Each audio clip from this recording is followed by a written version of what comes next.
오늘 에베소서 말씀 5장 21절입니다. 한 구절이에요. 5장 21절. 여러분 외울 수도 있어요. 여러분 이 한 구절 외우는 은혜가 있길 소망합니다. 우리 함께 봉독할까요? 시작.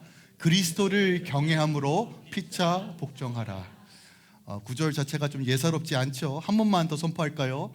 시작. 그리스도를 경외함으로 피차 복종하라. 아멘. 하나님의 말씀입니다. 저는 오늘 이제 그 피차 복종하라는 이제 다음 주부터 계속 풀어낼 거고, 오늘은 이제 그리스도를 경외함이 무엇인가에 대해서 한 번 더 정리하고, 또한 우리가 하나님을 어떻게 경외할 것인가, 경외한 것이 무엇인가를 함께 집중적으로 좀 살펴보려고 합니다. 부모된 자는 자녀에게 어떤 소망이 있냐면, 어떤 수고와 어떤 고난과 어려움이 있더라도 자녀가 잘 되길 원합니다. 그래서 그것을 위해 자신이 희생하는 것을 그렇게 크게 여기지 않습니다. 물론 고생스럽죠. 어려워요. 그래도 자녀가 잘 되길 원하기 때문에 부모는 그 모든 것들을 감당합니다. 근데 만약에 이런 케이스가 있다고 한번 우리 가정해 봅시다. 자녀가 곰곰이 생각해 보니까 엄마 아빠가 너무 고생하는 것 같은 거예요. 엄마 아빠가 맞벌이에요. 밤낮으로 일해요.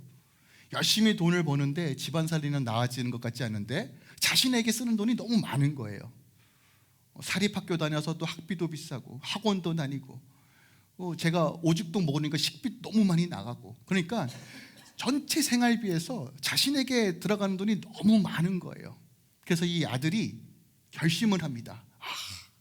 이거 뭔가 문제를 해결해야 되겠다. 여기서 아들은 이렇게 설정하셔야 돼요. 초등학생 혹은 조금 나이가 있으면 10대 정도 되는 아이예요. 딱 어느 날 딱 결단하면서 부모님 앞에 딱 섭니다. 이런 거 이렇게 얘기해요. 엄마 아빠, 내가 곰곰이 생각을 해보니까 나한테 들어가는 돈이 너무 많아. 그러니까 나 이제부터 학교도 안 가고 학원도 안 가고 내가 벌어서 살림의 보탬이 될게. 내가 밖에 있는 깻잎을 팔아서 돈을 벌든 빈병을 주워서 돈을 벌든 내가 어떻게든 살림의 보탬이 될게. 자, 그러면 이때 부모들의 반응은 어떠해야 해요? 야, 우리 아들 철들었다. 야, 기가 막히다. 그래, 학교는 무슨 학교냐? 너 당장 나가서 돈 벌어 갖고 와라. 너 이제부터 네가 먹는 거, 싸는 거 다 청구하겠다. 살림의 보탬이 되거라. 우리 딸이라고 가정해보면 8살짜리에게 혹은 티네이저에게 이렇게 말하는 부모가 있어요, 없어요? 뭐 있을 수도 있죠. 근데 보통 일반적으로 부모는 어떻게 반응할까요? 야부터 나오죠. 내가 언제 너보러 돈 벌어 갖고 오라고 했니? 돈 걱정하지 말고 공부해. 이게 상식 아닙니까? 왜 그렇죠?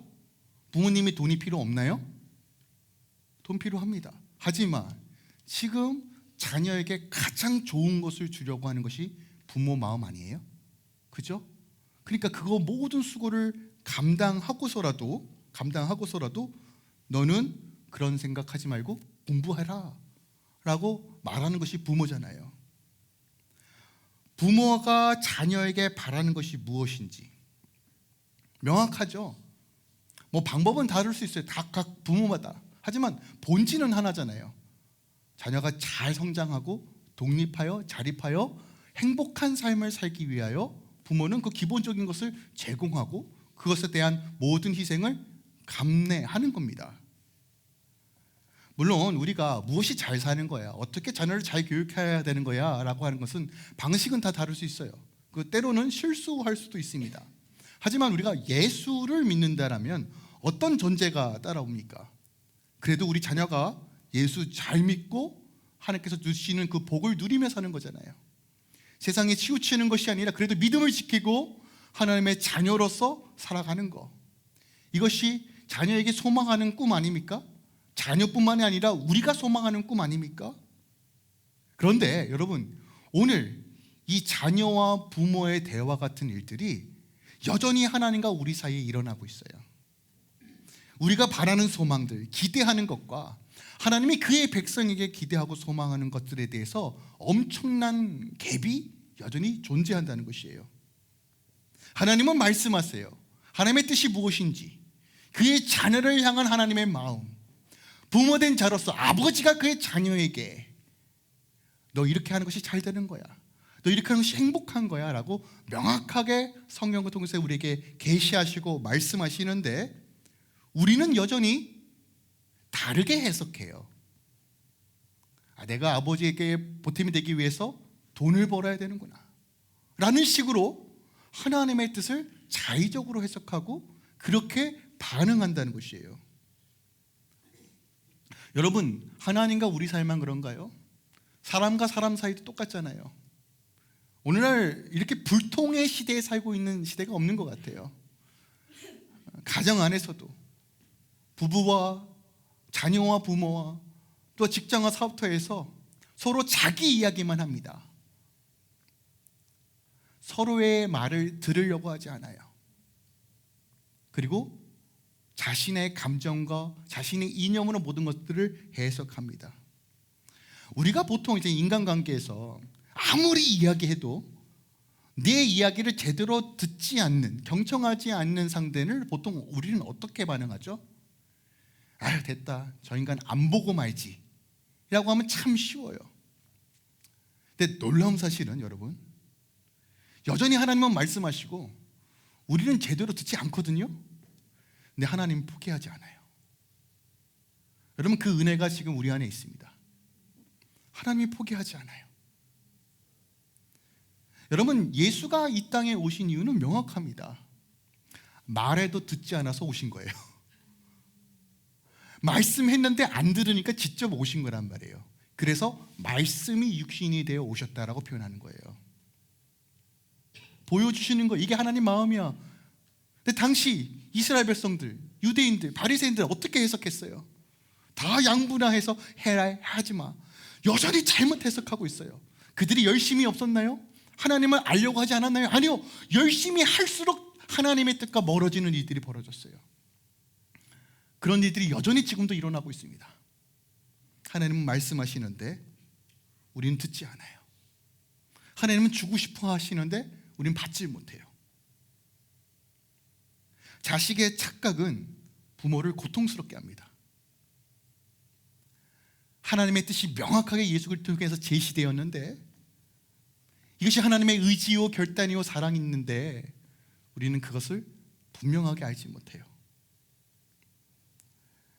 어리석은 자녀처럼 하나님을 본받는 삶을 거절하고 여전히 이 땅의 한정된 시간 속에서 한정된 것을 파기 위해서, 살기 위해서 발버둥치는 인생을 여전히 선택한다는 것이에요. 여러분, 우리가 하나님의 마음에 좀 집중했으면 좋겠어요.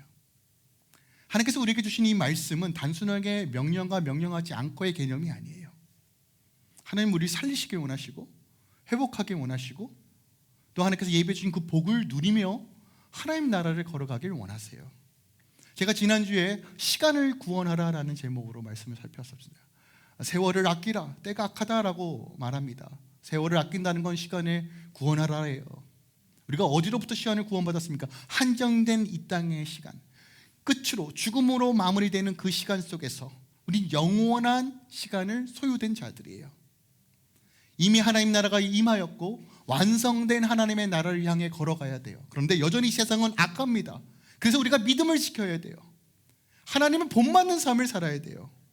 빛 가운데 걸어가야 돼요. 그래야지만 시간을 구원하는 자로 살 수 있어요. 바둥바둥 한정된 시간 속에서 서로 치열하게 죽지 못해서 사는 그런 인생이 아니라 하나님의 샬롬을 누리도록 하나님께서 우리에게 말씀하시고 그 길을 여셨다는 것이에요. 어디 안에서요? 예수 그리스도 안에서요. 그래서 골로새서 2장 3절에 뭐라고 말하면 그 안에 지혜와 지식과 모든 보화가 감추어져 있다고 말하는 거예요. 예수 안에 지혜가 있어요. 예수 안에 생명이 있어요. 예수를 아는 것이 우리가 시간을 구원하는 삶, 세월을 아끼는 삶, 복된 삶, 하나님의 나라를 누리는 삶, 샬롬과 회복을 경험하는 삶이라고 명확하게 우리에게 제시하는 거예요. 결국 예수를 닮아가는 삶, 예수 안에 거하는 것이 전부라고 말하고 있어요. 죄로 인하여 깨어진 우리의 인생에 하나님은 그냥 내버려 두시는 것이 아니라 회복된 삶으로 완성된 하나님의 나라를 향해 걸어가기를 원하신다는 거예요. 그렇다면 하나님을 향한 온전한 마음, 하나님을 향한 바른 자세, 바른 관계 맺음, 하나님을 본받는 삶을 한 단어로 함축하면 무엇일까요? 그것이 바로 경외함이에요. 경외함. 이 경외함 안에 모든 것이 담겨져 있어요. 특별히 오늘 그리스도를 경외함으로 피차 복종하라라고 말합니다. 자, 피차 복종하라는 건 그리스도인이 살아가는 방식이에요. 그런데 기억하세요. 그리스도를 경외할 줄 모르면 피차 복종하는 삶은 없어요.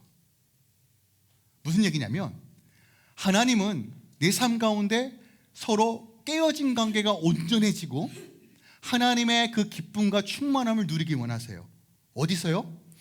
에베소서 후반부에 5장 후반부에 보면 깨어진 세 가지의 관계를 소개합니다.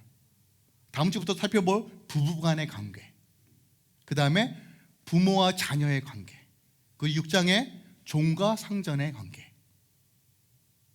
이 깨어진 타락한 세 개의 관계가 어떻게 회복될 수 있는가가 바로 피차 복종하라예요. 그런데 여러분 기억하세요.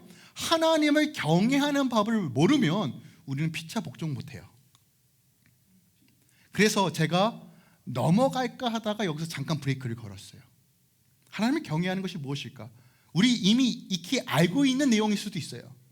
근데 오늘 이 아침에 다시 한번 하나님을 경외하는 것이 바르게 세워져서 여러분의 가정과 여러분의 자녀들의 관계와 여러분의 삶의 일터에서 하나님의 나라의 실체를 경험하고 회복되는 일들이 일어나길 예수 그리스도 축원드립니다.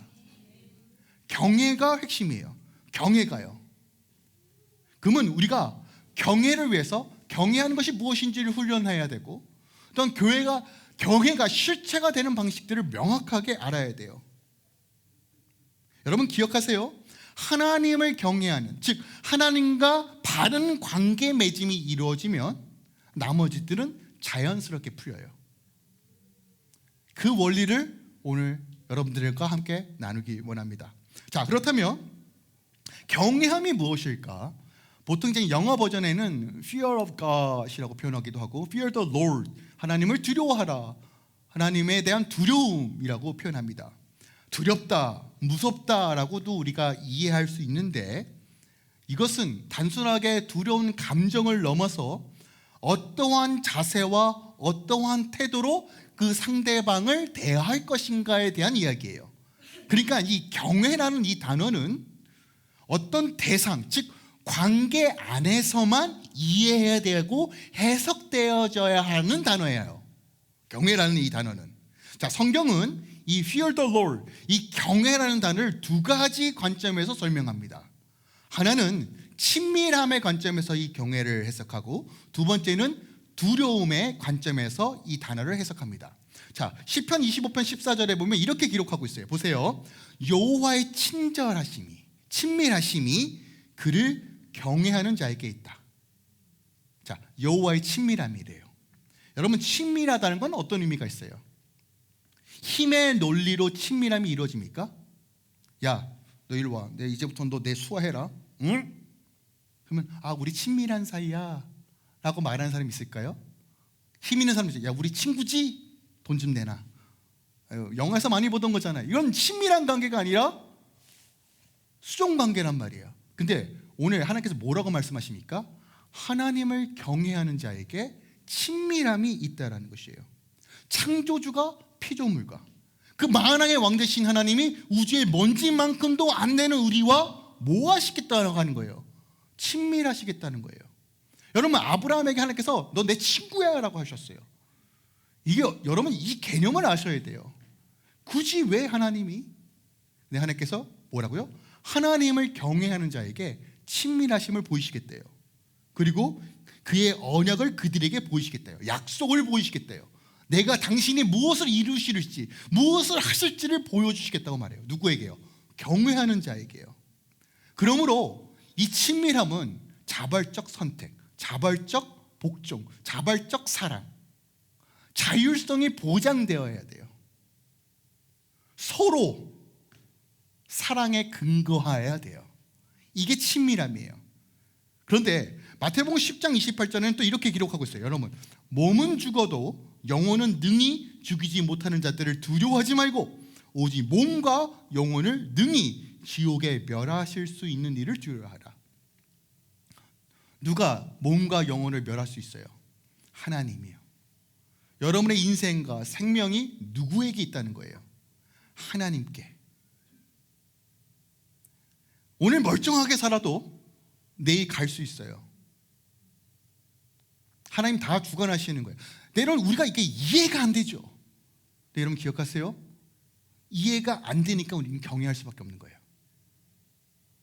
내 잘난 맛으로 사는 인생이 아니라 하나님께서 지금 내 인생을 붙들고 계시며 내 생명을 지키시기도 하시고 내려놓기도 하시는 그 권세가 누구에게 있다는 거예요? 하나님께 있다는 거예요. 이 하나님을 두려워하라고 말하고 있어요. 그러므로 경외라는 것은 이런 겁니다. 어떤 그 대상을 향한 존중과 존경을 넘어 자발적 사랑과 결단과 헌신을 통해서 관계를 맺음과 동시에 그분이 나의 모든 생사화복을 주관하시는 그분께 내가 어떠한 자세와 태도로 반응할 것인가가 경외예요. 그러니까 친밀함과 두려움이 혼재되어 있는 복합적인 감정과 그거에 맞는 태도입니다. 어려워요. 여러분, 친밀함과 두려움이 섞인다, 이거 자체가 굉장히 어려운 개념이에요. 그런데 그것이 경외다라고 우리에게 말하고 있습니다. 그렇다면 왜 하나님을 향한 경외가 회복의 시작일까? 왜 경외가 모든 관계를 회복해 하는 열쇠가 될까? 이걸 알아야 됩니다. 여러분, 결론부터 말씀드리면 그 이유는 하나님에 대한 잘못된 태도와 관계 맺음이 결국 모든 깨어짐의 원인이기 때문에 그래요. 하나님은 모든 관계가 원활하고 순탄하게 이 세상을 창조하셨어요. 하나님과 우리의 관계, 사람과 사람 관계, 사람과 피조간의 모든 관계가 온전한 관계로 이 세상을 창조하셨어요. 하지만 죄로 인하여 이 관계가 다 깨어졌습니다. 즉 하나님과의 잘못된 관계 맺음은 결국 모든 관계의 깨어짐으로 나타나요. 그러면 이거 회복하려면 어디부터 손봐야 되는 거예요? 하나님과의 올바른 관계 맺음부터 손봐야 돼요. 그러므로 주의 백성은 하나님을 경외하는 법을 명확하게 알아야 돼요. 지식이 아니라 복합적이죠. 두려움과 친밀함, 존경과 공경의 대상을 더 넘어 두려움과 떨림으로, 근데 그 가운데 자유함을 느끼는 하나님의 자녀로서 살아가는 방식들을 알아야 한다는 것이에요. 여러분, 정확한 영적 원리는 하나님을 경외할 때, 바른 관계를 맺을 때 우리 안에 구원이 임한다는 거예요. 회복이 임한다는 것이에요. 내 지혜와 능력으로는 불가능한 상황이에요. 이 관계 해결할 수 없어요. 이미 깨어졌어요. 답이 안 보여요. 여러분 기억하세요? 어제나 오늘이나 영원토록 동의하신 하나님은 동일한 원칙 가운데 우리에게 말씀하세요. 답은 하나님을 경외함이 회복되면 돼요. 그러면 그 다음부터 회복의 물줄기는 시작되는 겁니다. 예를 들어 말씀 들어볼게요. 출애굽기 1장에 보면 굉장히 놀랍고 재미난 장면이 기록되어 있어요. 출애굽기 1장은 왜 이스라엘 백성들이 이집트에서 종노릇해야 하는 그 배경이 출애굽기 1장에 기록되어 있습니다. 자, 1장에 보니까 바로 왕이 등장해요. 근데 바로 왕이 가만 보니까 이 히브리인들이 엄청나게 부흥하는 거예요. 뭐 집회도 여러 번 한 것도 아닌데 일단은 났다 하면 그냥 계속 나요. 그러니까 인구수가 어마어마해집니다. 그러니까 위기감이 느껴져요. 야, 얘네들 반란이 일어나면 야, 우리들 다 끝나겠다. 그때부터 바로 왕, 이집트인들이 히브리인들, 유대인들, 이스라엘 백성들을 탄압하고 종노릇으로 살기 시작합니다. 그리고 이렇게 명령해요. 출애굽기 1장 16절입니다. 이르되 너희는 히브리 여인을 위하여 해산을 도울 때 그 자리를 살펴서 아들이거든 그를 죽이고 딸이거든 살려주라. 히브리 산파들을 불러 모아가지고 이렇게 얘기합니다. 야, 너희들 히브리 여인들이 애를 할 때 아들이면 죽여버리고 딸이면 살려주라. 뭐예요? 씨를 말리겠다는 거예요. 더 이상 인구가 증가하지 못하도록 막아버리겠다는 겁니다. 여러분, 당시 이집트는 전 세계 패권을 가지고 있는 나라예요. 그 나라의 왕입니다. 바로 왕이에요. 그 나라의 왕의 명령은 법입니다. 내 삶이 왔다리 갔다리 한 것은 이 바로 왕의 말에 있어요. 산파들에게 명령하는 거예요. 너희들 남자애들 다 죽여버리고 여자애만 살려놔. 자, 산파 입장에서 바로 왕의 명령이 자신의 운명을 결정짓는 것처럼 보여요. 맞죠? 잘 살려면 바로 왕 말 들어야 돼요. 살려면, 가정을 지키기 위해서는 바로 왕 말을 들어야 돼요. 그런데 성경에 뭐라고 기록되어 있냐면 보세요. 1장 17절입니다. 그러나 산파들이 뭐 했다고요? 하나님을 두려워하여 애굽 왕의 명령을 어기고 남자아이들을 살려냅니다. 심지어 이렇게 거짓말해요. 야, 너희들 왜 남자애들 안 죽여? 했더니 아니 왕이시여, 막상 애를 낳으려고 도우러 갔는데 음양 벌써 응애하고 나왔어. 이거 어떡합니까?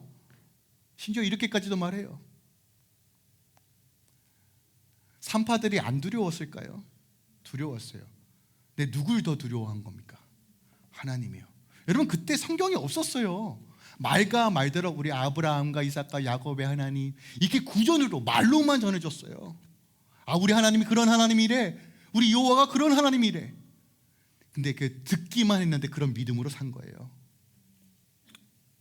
결과가 이렇습니다. 1장 21절이에요. 그 산파들은 하나님을 경외함으로 하나님이 그들의 집안을 흥왕하게 하시니라. 여러분 기억하세요. 경외하는 자에게 그 가정을 흥왕케 하십니다.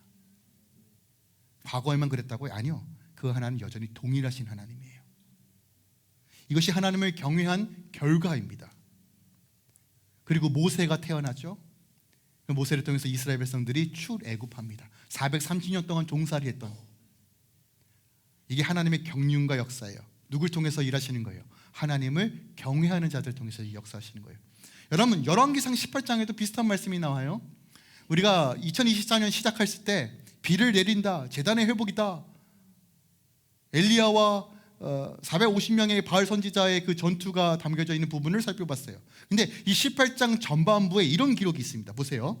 아합이 왕국 맡은 자 오바다를 불렀으니 이 오바다는 여호와를 지극히 경외하는 자라. 이세벨이 여호와의 선지자들의 멸할 때 오바다가 선지자 100명을 가지고 50명씩 굴에 숨기고 떡과 물을 먹였더라. 여러분, 이 오바다는요, 아합 왕의 신하예요. 그냥 신하도 아니고 국내에서 가장 가까이에서 모시는 신하입니다. 신하는 누구의 말을 들어야 돼요? 왕의 말을 들어야 돼요. 근데 오늘 오바다가 어떤 사람이라고요? 여호와를 지극히 경외했대요. 그래서 그가 한 행동이 뭐예요? 하나님을 믿는 선지자들, 오늘날 목사님, 전도사님들이에요. 이들을 구원하기 위해 몰래 숨겨놓고 100명을 50명씩 나눠서 물과 먹을 것을 제공했어요. 몰래요. 학설에 의하면요, 이 수련생 중에, 이 살아남은 100명의 수련생 중에 예레미야 선지자가 있었다라고 해요. 이스라엘 마지막을 목도했던 선지자, 하지만 하나님의 회복을 선포했던 그 예레미야 선지자. 여러분, 경외하는 자를 통해서 하나님의 나라를 확장시켜요. 하나님은 여러분을 통해서 하나님 나라를 확장시키기 원하고 하나님이 하나님 되심을 드러내기 원해요. 누구에게요? 경외하는 자에게요. 또한 경외하는 자가 어떻게 삶이 바뀌는지 느헤미야입니다. 느헤미야 5장 15절이에요. 나보다 먼저 있었던 총독들은 백성에게서 양식과 포도주와 또 은 40세겔을 그들에게 빼앗았고 또한 그들의 종들로 백성을 압제하였으나 나는 하나님을 경외함으로 이같이 행하지 아니하고. 총독입니다. 유대의 총독이에요. 자신이 뜻대로 권력을 사용할 수 있어요.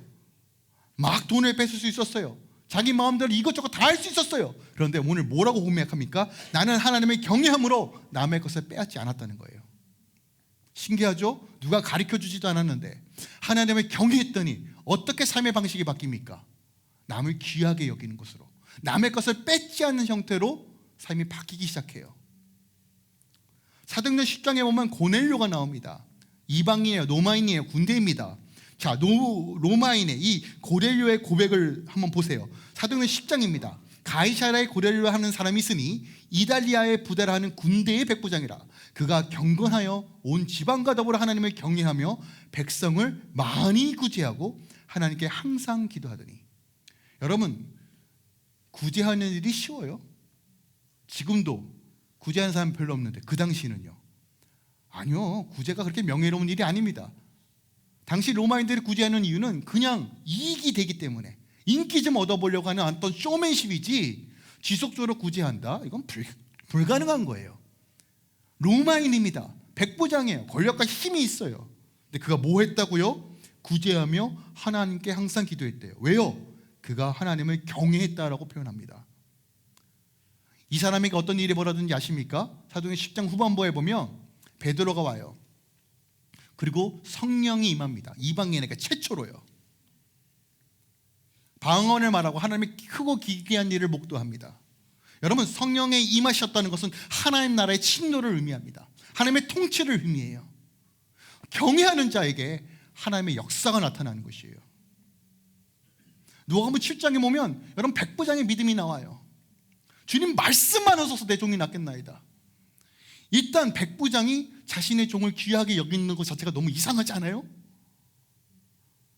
당시 종은 동물이었습니다. 사람 취급 못 받았어요. 근데 그가 왜 그렇게 주님께 나아가 간구합니까? 그가 하나님을 경외했다고 기록되어 있어요. 여러분, 인권은요 사람이 만드는 게 아닙니다.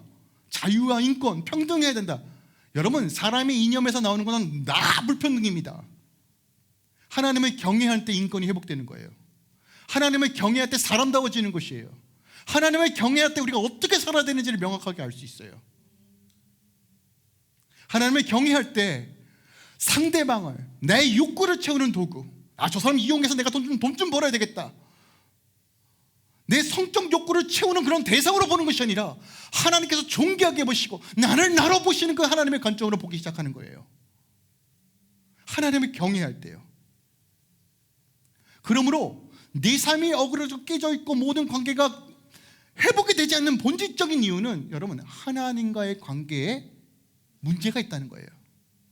명확합니다. 내가 회복되지 못하고 내가 하나님의 복을 누리지 못하고 복음의 능력이 상실되어지고 하나님의 자녀로 살지 못하는 이유, 남들과 비교하면서 스스로 자꾸 감옥에 쳐넣으며 내 스스로를 비난하기에 일쓰고 합리화하는 본질적인 이유는 기억하세요? 하나님과의 관계에 문제가 있다는 거예요. 경외함의 부재로부터 시작된다라고 성경은 명확하게 진단합니다. 여러분, 다른 데서 문제 해결하려고 하지 마세요. 먼저 하나님과의 관계 회복이 문제예요. 바른 관계 회복이 회복의 시작이고 회복의 물주기가 터져 나오는 거예요. 예전에는 주를 향한 경외함, 감격스럽고 순수했던 예배들이 참 많았던 것 같아요. 죽으면 죽으리라, 선교하겠다, 그런 결단들이 참 많았어요. 근데 오늘날 그런 것을 보기가 좀 어렵습니다. 저는 뭐 흥분하고 이런 걸 얘기하는 게 아닙니다. 하나님, 나 이거 바빠, 이거 해야 돼요, 이거 해야 돼요. 어느 순간 하나님과의 그 만남이 점점 우선순위에서 밀려나요. 여러분, 예전에는 뭔가 이렇게 세상이 좀 어지럽고 막 천재기변이 일어나고 막 재앙이 일어나고 막 기근과 어려움과 막 이런 일이 조금만 일어나도 야, 하나님 무섭다, 하나님 어떡해요? 코로나 때만 해도 하나님 이거 바이러스 어떡해요? 하나님 두려워하는 마음들이 일어났었어요. 어느 순간 이제 시간이 참 많이 흘렀습니다. 요즘은 TV만 틀면 전쟁입니다. 오늘 아침도 이스라엘이 또 미사일 쐈어요. 근데 참 우리가 무딤의 동물이에요. 이제는 쏘세요, 마세요. 그거 홍수예요. 덥대요. 나는 시원한데. 나한테 피해만 없으면 전혀 문제 없는 거예요. 다 관심이 없어요. 옛날에는 세상만 조금만 이상해도 막 두려운 마음이 생겼는데 요즘 하나님 두려워합니까? 아니요. 완전히 상실된 세상에 살고 있어요. 마음이 완악해졌어요. 내가 처했던 그 문제만 두려워해요. 주님께서 뭐라고 말씀하시는지 들을 기가 없으니까 자신의 문제를 직시할 수도 없고 자신의 문제를 직시할 수도 없으니까 지혜도 구하지 않아요. 여전히 땅에 속한 인생을 살아갑니다. 그러니까 자꾸 남 탓만 하는 거예요. 남편 탓입니다. 아내 탓입니다. 우리 애 때문입니다. 내가 돈이 없어서입니다. 환경이 안 돼서입니다. 남 탓. 그렇게 합리화하면서 나는 괜찮지, 충분히 그럴 수 있어. 한정된 땅의 시간에서 벗어나지 못해요. 마땅히 두려워할 존재인 하나님을 두려워하지 못하니까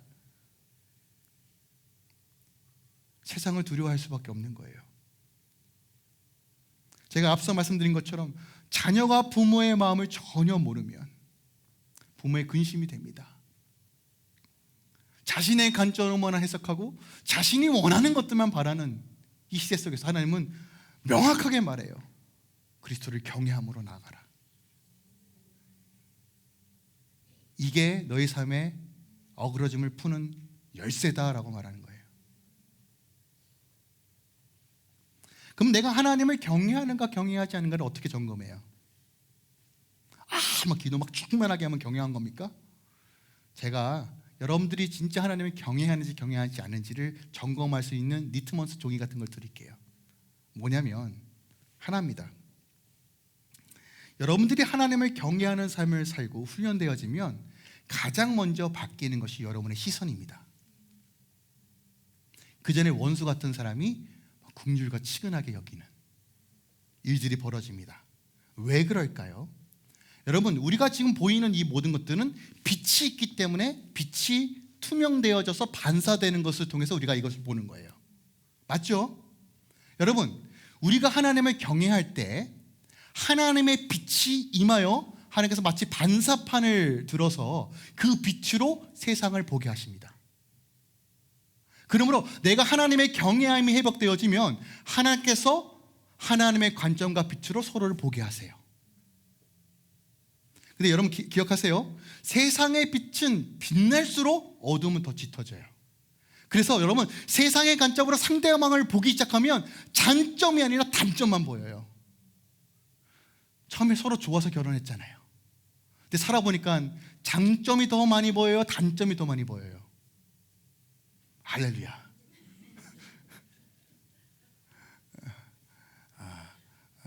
신령하신 거예요. 사람이 참 분석하는 걸 좋아해요. 맞는 이유가 아니라 안 맞는 이유를 나열하기 시작해요. 보편적으로.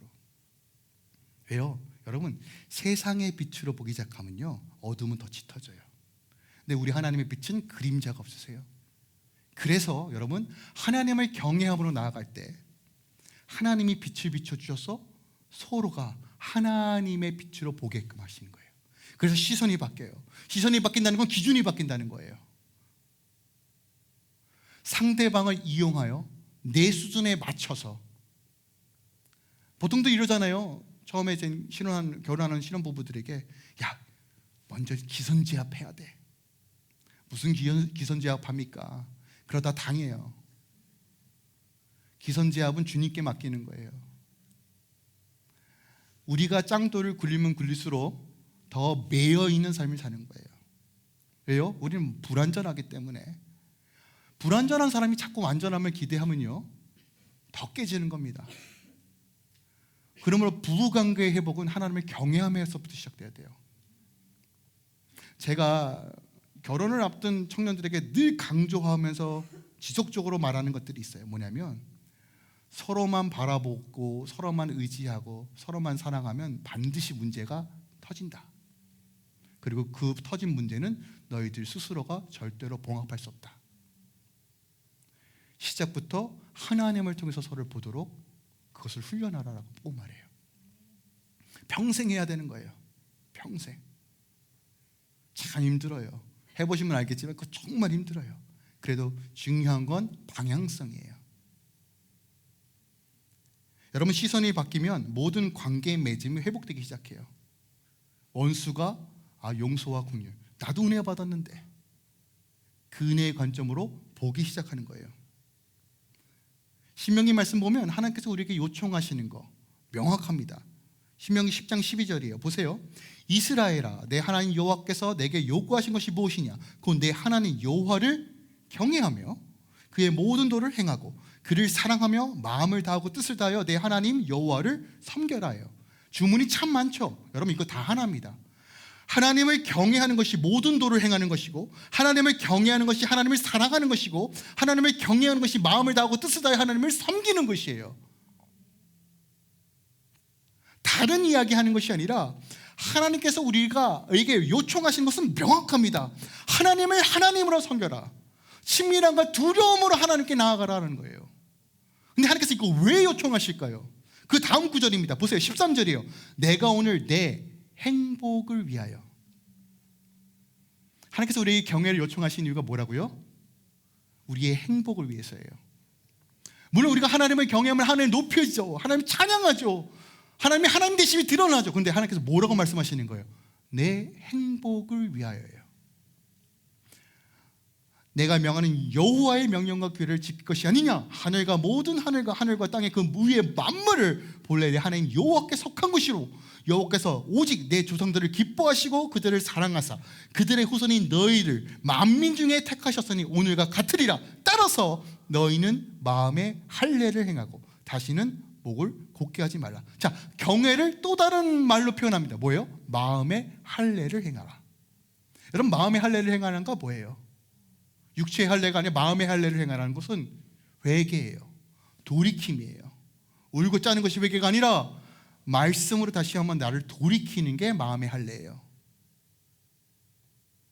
그러면 목이 곧다는 건 뭐예요? 아까 망나니 같은 아들처럼 해석하는 거예요. 하나님께서 하나님의 마음, 하나님의 뜻은 전혀 관심 없고 자신의 관점에서 우리 부모님 고생하니까 돈 좀 벌어와야 되겠다. 속 터지는 거예요. 저는 우리 자녀가 그러지 않았으면 좋겠어요. 친밀한 교제 가운데 있다면 부모의 마음을, 그래도 물론 어떻게 부모의 마음을 알아요. 저도 자녀를 낳아보니까 이제 부모님의 마음이 좀 보여요. 근데 제가 어르신들한테 물어봤더니 어떤 분은 그러시더라고요. 저는 아직도 철들고 있습니다. 70세, 80대 분이. 우리는 평생 철들어야 돼요.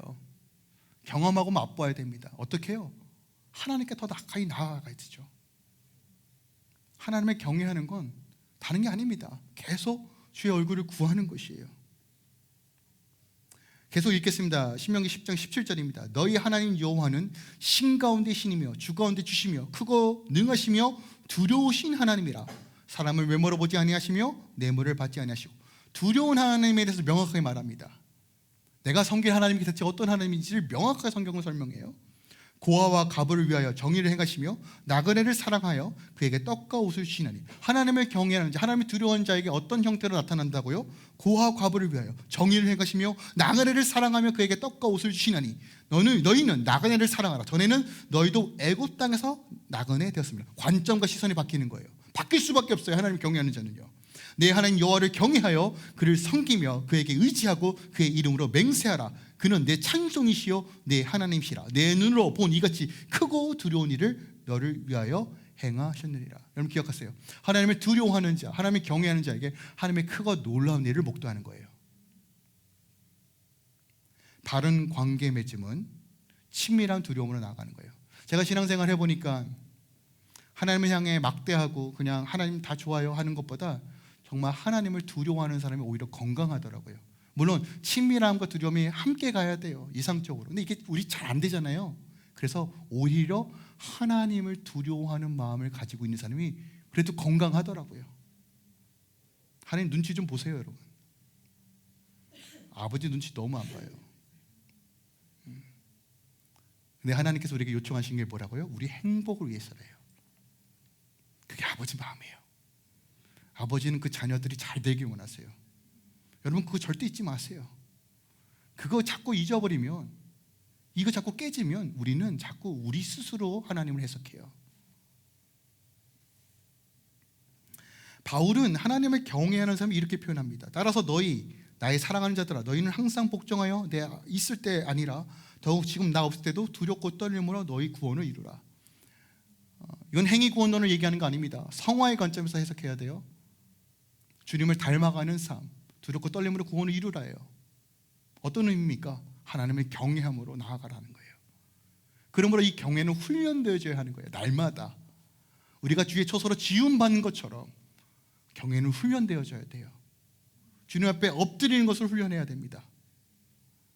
내가 기존에 가지고 있던 가치관과 생각들을 깨트리고 하나님의 방식과 기준과 질서 가운데 살아가는 방식들을 알아야 합니다. 오늘날 우리는 자본주의적인 세상에서 살아요. 이 틀 안에서 우리가 벗어나기 참 쉽지 않습니다. 그래서 자본주의적 세상 가운데 살기 때문에 서로 다른 경제적 보상 가운데 있어요. 누구는 많이 벌고 누구는 적게 벌어요. 다 동등하게 보는 건 아니잖아요. 하지만 서로 있고 없고를 떠나서 난 이 정도 있으니까 너는 하찮게, 이런 기준으로 살아가는 것이 아니라, 사람을 돈의 기준으로 살아가는 것이 아니라 하나님의 존귀한 자로서 볼 수 있는 눈들이 하나님의 경외함으로부터 시작된다는 것이에요. 혹시 이런 대사를 들어보신 적이 있는지 한번 여쭤보겠습니다. 지금 잘 표현해야 되는데, 야, 우리가 돈이 없지 가오가 없냐?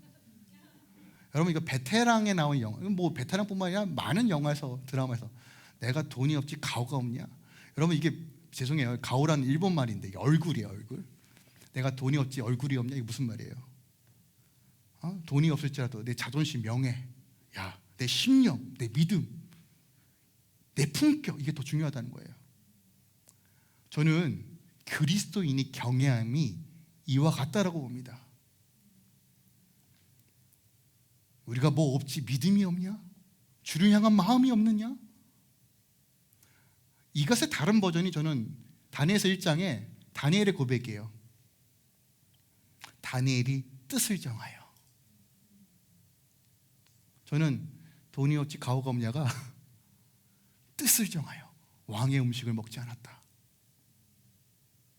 저는 이게 경외함이라고 봅니다. 바울은 또 어떻게 고백했을까요? 로마서 1장 10절, 여러분 잘 알고 있는 말씀이에요. 오직 의인은 믿음으로 말미암아 살리라. 배포가 어마어마하죠.